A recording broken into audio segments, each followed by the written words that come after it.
Well, let's speak now with Laura Blumenfeld. She is a Middle East analyst and has served as a policy advisor on the US State Department's Israeli-Palestinian negotiating team. Great to have you on the show. Thanks for joining us. So, two hostages still in captivity were forced to watch the release of other hostages today in Gaza. What do you make of this move by Hamas? Is this psychological warfare? Yeah, I think that the Israelis just decided that the 4 dead bodies are not worth the live stream of psychological torture, which is exactly what happened today. There are 4 bodies that were supposed to be released this Thursday, and although I think it's a bump, not a complete breach in this path, of releases, I do think they just felt like enough is enough, that we can't tolerate the humiliation. Even worse than the harm and the physical harm is the sort of moral degradation.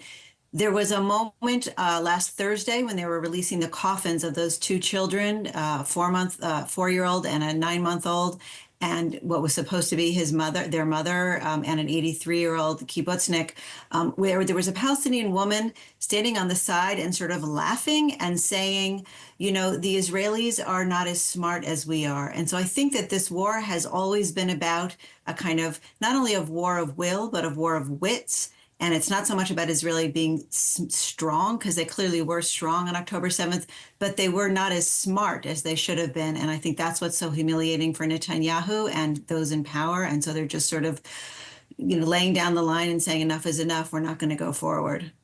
All right, well, the end of the first phase is now delayed. Could we just see an extension of the first phase, i.e. more hostages released for Palestinian detainees? Yes, and I think what we're witnessing now is just the ugliest of arm wrestles as they're figuring out who's going to have the upper hand for the next stage. I don't think it's a complete halt. You saw the condition of those hostages who are being released. It's almost too frail to fail.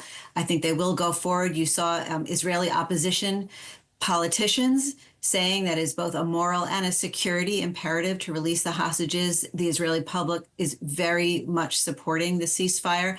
You even had Arab political parties, Israeli Arab political parties, saying, Netanyahu, we will be your safety net. If you're afraid of risking your coalition, that your right-wing cabinet members will bolt if you proceed, we will make sure that you can stay in power. Some people say this is all about Netanyahu and domestic politics.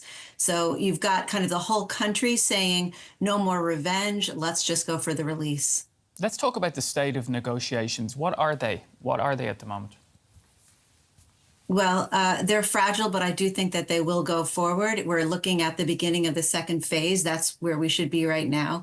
The U.S. Special Envoy, Steve Witkoff, is in Miami this evening negotiating with Netanyahu's personal kind of right-hand man, Ron Dermer.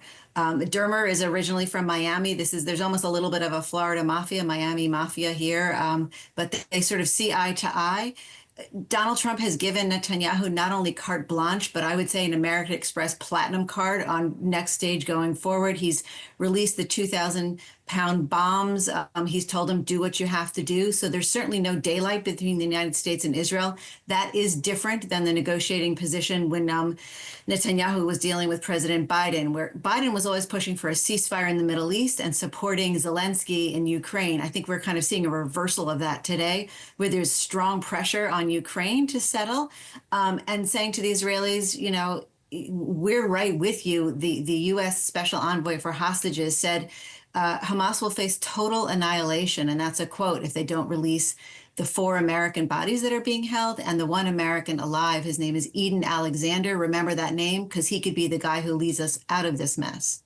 All right, well, let's talk about some of the sticking points, though, in order to get to and through phase 2. Well, yeah, so it's the same sticking point we've been stuck on now for 16 months, which is that Israel wants Hamas to disarm and also leave the Gaza Strip. They want them out, lay down your weapons and leave. There's no way forward with Hamas. There's no light at the end of those Hamas tunnels. There's no political future. Hamas is willing to sort of give up political control, but they don't want to give up security control. And it's a non-starter. If you think about it, it's not even so much about, we see the young men who were released today, the Israeli hostages, but let's just think about the 83-year-old who came home in a coffin on Thursday, Oded Lifshitz. He was a peacenik for his whole life. He believed in coexistence. He was a left-wing journalist. And then when he retired, he drove Palestinians cancer patients who needed to go to the hospital from Gaza into Israel. And he ended up dead at the bottom of a Hamas tunnel. So for Israelis, it's really the bigger problem are people like that who dedicated their lives and believed in peace and ended up dead in a horrible war. So I think that's really the sticking point, is that there is no coexistence, because this isn't about two states. It's about one state without Jews. We'll leave it there. Laura Blumenfeld, thanks for joining us on DW.